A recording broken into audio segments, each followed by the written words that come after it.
I blame it on Lori Bryce. Love you, Lori. My son wanted to sign up for the kids after school fitness program because Will was in it. And when I went to talk to her about it, she said, I've started CrossFit and I think you would enjoy it too. And I said, I couldn't possibly do something like that. I heard it's hard. She said, look, I've never been an athletic kind of person and I'm learning how to do stuff and you'll learn there too. And I said, I don't know. I've never done anything athletic, but I've got like 6 thumbs. There's no way. So I went to talk to Dennis, and he said, yeah, we'll meet you where you are, which was exactly what I needed to hear. I knew that I was losing mobility. I was losing strength. I've always had an innate physical strength. And I was losing that, and I realized that as you get older, falls are an issue because you lose that muscle. So I didn't want that to happen.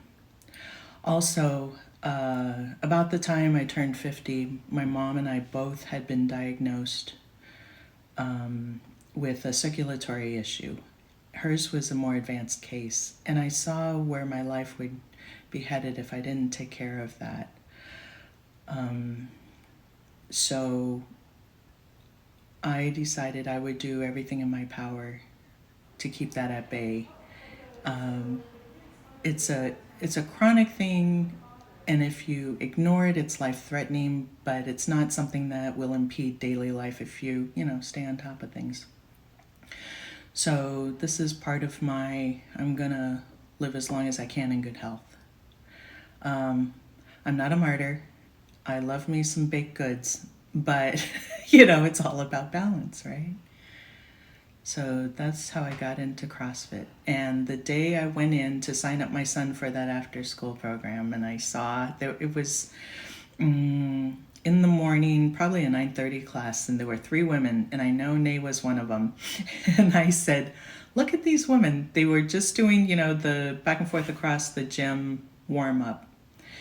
And I thought, they're limber, they look self-confident, I can tell they've got some muscle going on. I like that. And when Dennis said, I can teach you what you need to know, I thought, that's it. I'm gonna swing for this. I'm gonna see how well I can do. And so that's the beginning of the journey. I don't think I'll ever be the fastest. I don't think I'll ever be the strongest, but that doesn't really matter because I've come a long way on my own terms. At the end of each year, I give Dennis a list of things that I could do that year that I couldn't do before. And that's how I mark progress. Because everybody who knows me knows I can't count worth a darn, and the amount of weight doesn't really matter to me. As far as, did I improve over last week? Well, maybe this week wasn't a great week, but I'm doing what I can this week. So life isn't always easy, and I certainly went through a rough patch in 2018, and I gotta tell you that the routine of going to CrossFit on a regular basis is one of the few things I could count on to keep me sane and get through it.